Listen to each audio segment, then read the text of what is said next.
Donald Trump দ্বিতীয় মেয়াদে মার্কিন প্রেসিডেন্ট হিসেবে শপথ নিয়েছেন। অভিষেকের দিনেই বেশ কিছু নির্বাহী আদেশে সই করেছেন তিনি। সেখানে অভিবাসী বিতাড়ন সংক্রান্ত ইস্যুও রয়েছে। ট্রাম্পের ওই কঠোর পদক্ষেপে মার্কিন নাগরিকত্ব হারাতে যাচ্ছেন লাখ লাখ ভারতীয়। বিবিসির প্রতিবেদনে বলা হয়েছে, জন্মসূত্রে মার্কিন নাগরিকত্ব নীতি বাতিলের কার্যক্রম শুরু সংক্রান্ত আদেশে সই করেছেন ডোনাল্ড ট্রাম্প। আদেশটি বাস্তবায়ন হলে আর কেউ যুক্তরাষ্ট্রে জন্মগ্রহণ করলে জন্মসূত্রে দেশটির নাগরিকত্ব পাবেন না। মার্কিন প্রেসিডেন্টের দায়িত্ব গ্রহণের আগেই ট্রাম্প এই নীতি পরিবর্তনের ঘোষণা দিয়েছিলেন। গত বছর তিনি এই নীতিকে হাস্যকর বলেন। অথচ ১৫০ বছরের পুরনো এই নীতি দেশটিতে সাংবিধানিক অধিকার হিসেবে স্বীকৃত।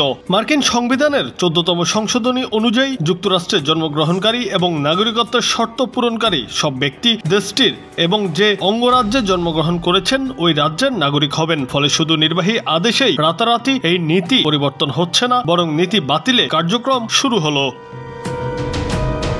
চলমান পরিস্থিতি দেখে বোঝা যাচ্ছে ডোনাল্ড ট্রাম্প একঘেয়ে সিদ্ধান্ত বাস্তবায়ন থেকে ফিরে আসবেন না। অন্যান্য প্রক্রিয়া শেষে তিনি জন্মসূত্রে মার্কিন নাগরিকত্ব নীতি বাতিল করবেন। এতে ১৬ লাখ ভারতীয় মার্কিন নাগরিকত্ব হারাতে যাচ্ছেন। ২০২২ সালে মার্কিন আদমশুমারি বিশ্লেষণ করে জরিপ প্রতিষ্ঠান পিউ রিসার্চ জানায়, যুক্তরাষ্ট্রে প্রায় ৪৮ লাখ ভারতীয় আমেরিকান বসবাস করছেন। এর মধ্যে ৩৪% অর্থাৎ ১৬ লাখের জন্ম যুক্তরাষ্ট্রে। ফলে তারা আইনত যুক্তরাষ্ট্রের নাগরিক। এই আইনটি চূড়ান্তভাবে বাতিল হলে এই ১৬ লাখ ভারতীয় আমেরিকান নাগরিকত্ব হারাবেন। জুনায়েদ আহমেদ, বাংলা টিভি।